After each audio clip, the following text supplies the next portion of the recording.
Boa noite, aqui é o Ricardo Demarque, eu sou perito em geopolítica e hoje, o dia 27 de outubro, uma sexta-feira negra.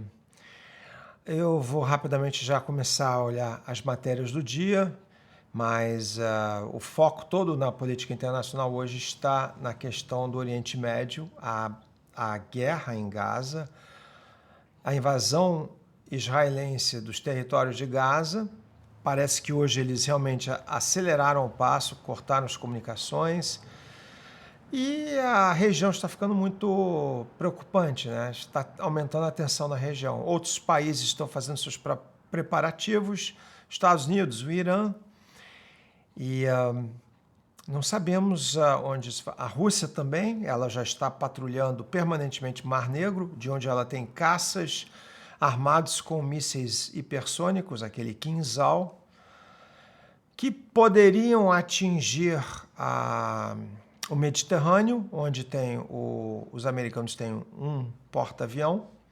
O outro eles transferiram para o Golfo Pérsico, para o Golfo Persa, mas os russos podem também patrulhar o Golfo Persa, porque eles também têm aviões MiG-31 que sobrevoam o Cáspio. O Mar Cáspio é um mar fechado, que alguns países têm acesso àquele Mar Cáspio, mas não têm acesso de fora.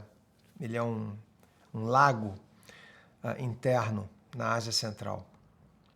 Mas vamos então mostrar logo o noticiário do dia. Sexta-feira, são 11h30 da noite.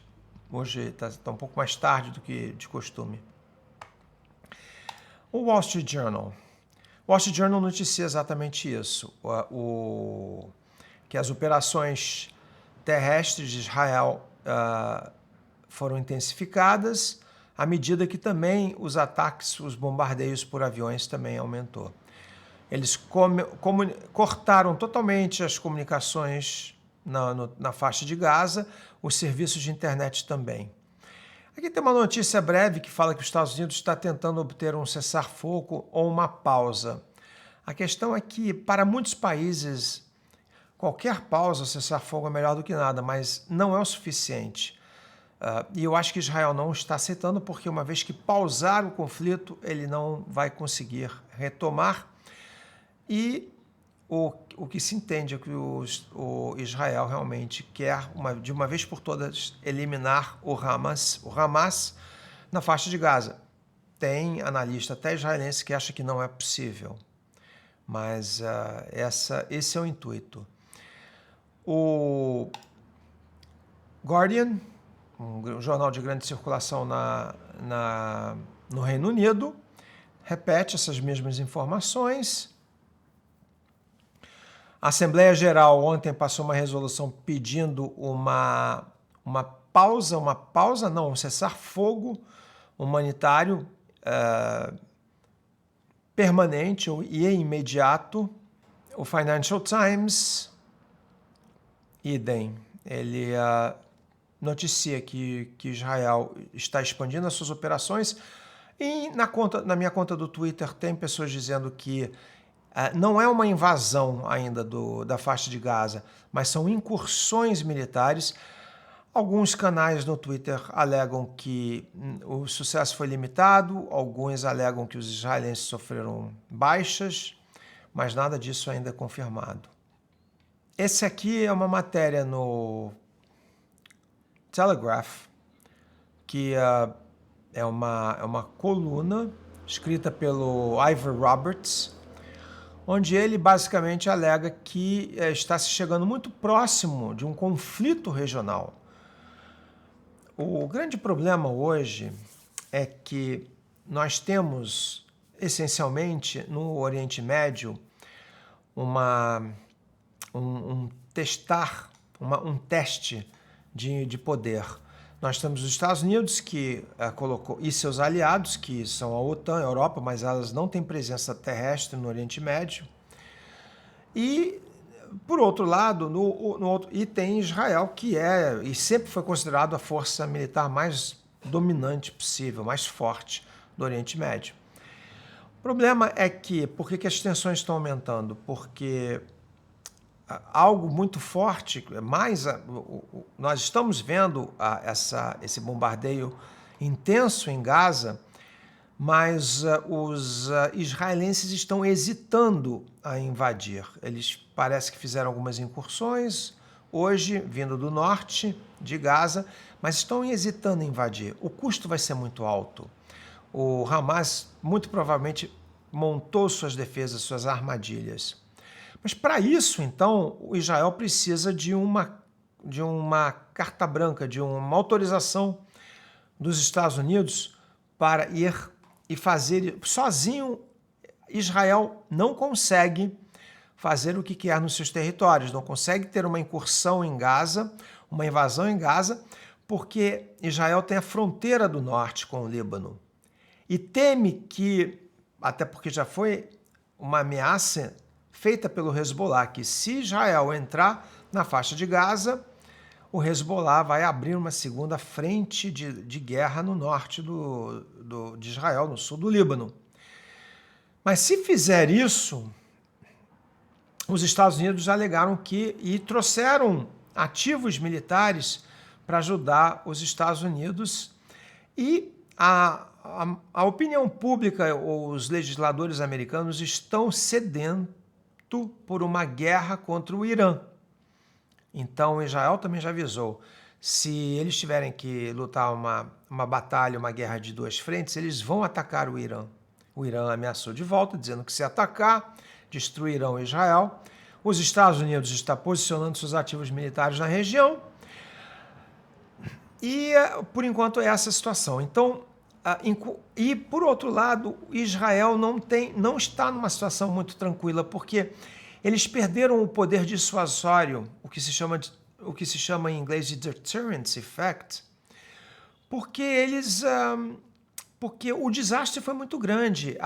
O ataque do Hamas no dia 7 foi muito grande. Muitas comunidades ali perto de Gaza, os habitantes fugiram, saíram de lá. Vão voltar? Será que vão voltar mesmo com toda essa instabilidade? No norte do Líbano, Israel teve que retirar, numa faixa de 4, 5 quilômetros, todas as cidadezinhas e as vilas que estavam lá no norte do Líbano e trazer os seus habitantes mais para o sul ou para o centro de Israel. Então a questão é como é que Israel restabelece esse poder dissuasório, esse deterrence na atual situação. Aqui a gente tem uma sequência de dominós que, se começarem a cair, começou a cair um. Primeiro, Israel invade Gaza. Segundo, o Hezbollah, em resposta, abre uma segunda frente contra Israel. Terceiro, os Estados Unidos entram. Quarto, o Irã ataca os ativos americanos na Síria e no Iraque. 5, os Estados Unidos ataca, junto com Israel, o Irã.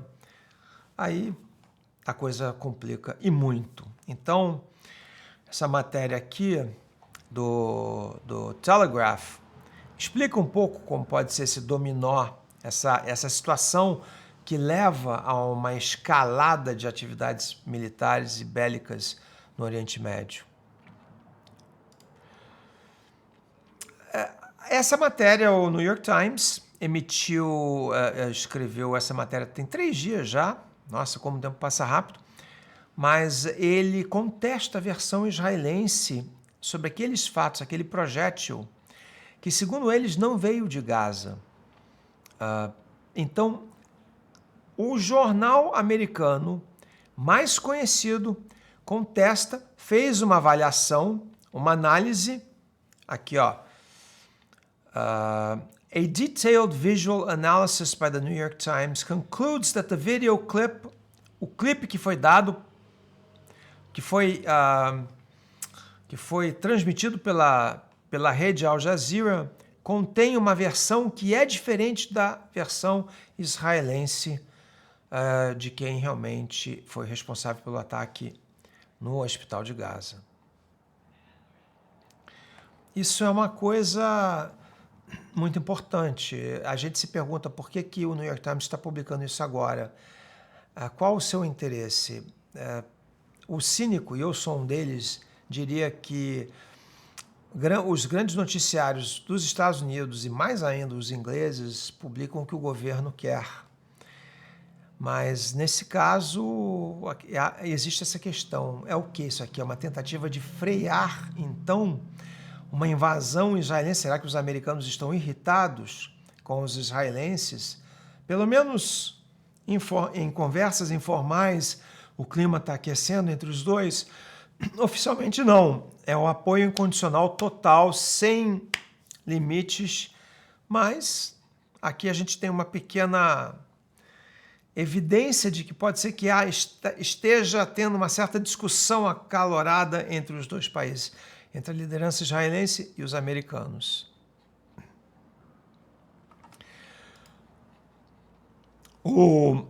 Para colocar mais lenha na fogueira, o premier turco, o nosso Erdogan, contestou rotular Hamas como grupo terrorista.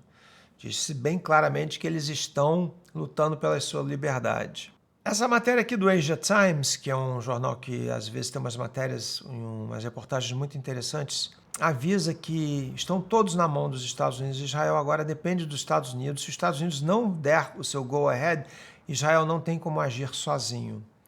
Ou seja, o apoio formal é total, mas informalmente o Israel tem que ceder a apelos americanos. E por último, nós temos aqui, uma notícia que é um blog escrito por uma pessoa que tem muito conhecimento, lê russo, participa dos debates no Telegram, nos canais russos. E ele fala, e ele dá aqui uma atualização da situação na guerra na Ucrânia. Ou seja, segundo ele, eu vou colocar aqui, as perspectivas ucranianas estão piorando e muito. Os russos estão obtendo ganhos no campo de batalha.